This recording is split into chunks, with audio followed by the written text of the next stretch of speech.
వారిని వానలు చల్లగుండా పగబట్టినట్టే కొడుతున్నాయి అమ్మ. మన తాన్నే అనుకున్నాం కానీ దేశం అంతటా గట్టినే మోపోయినాయట. మునిగిపోవుడు కొట్టుకపోవుడు గిదే కథ అవుతుందట.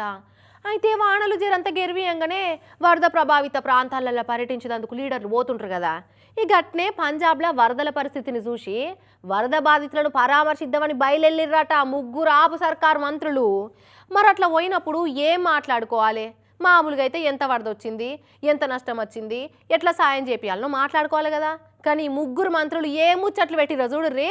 రోమ్ నగరం నలగబడుతుంటే ఫిడైల్ వాయించిన చక్రవర్తి చాలా బెటరేమో అనిపిస్తుందల్లా. వరద ప్రభావిత ప్రాంతంలో జరిగిన నష్టాన్ని చూస్తేందుకు పోయిన ఈ ముగ్గురు పంజాబ్ మంత్రుల కంటే లైఫ్ జాకెట్లు దొడుక్కొని బోటెక్కి వరద నీళ్ళలో పోతుంటే సముద్రంలో బోటింగ్ చేసినట్టు సర్ఫింగ్ చేసినంత ఫీలింగ్ లా సంబరం అనిపిస్తున్నట్టుంది. ఇక చూడు అమ్మ లెక్కలు పెట్టినట్టు ఏ ముచ్చట్లు పెడుతున్నారో వీళ్ళు. వినబడ్డదా ఏం ముచ్చట పెట్టిరో ఈ ఆమ్ ఆద్మీ పార్టీ మంత్రులు?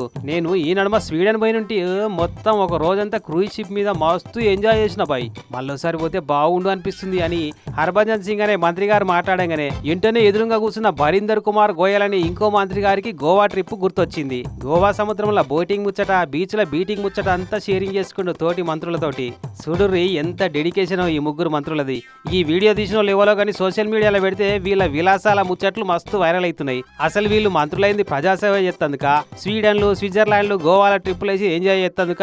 కనీసం ఆ వరద ప్రభావిత ప్రాంతాలలో తిరిగేటప్పుడు కూడా వీళ్ళ మైండ్ సెట్ మారదా అని మాటతోటే మస్తు తరుచుకుంటున్నారు మంత్రుల ముచ్చట్లు ఇన్నోళ్ళంతా. కానీ చిత్తం శివుని మీద భక్తి చెప్పుల మీద అన్నట్టు వరదలు దుత్తందుకు పోయి బురదలు రుద్దుకున్నంత పని అయింది సార్లకు అన్నట్టు వరద బాధితులను బయటికి పట్టుకొస్తేందుకు సహాయ చర్యలు చేస్తందుకని యోగి అటార్ అనే కొత్త రకం బండ్లను తిప్పిరట పంజాబ్ ఆర్మీ వాళ్ళు.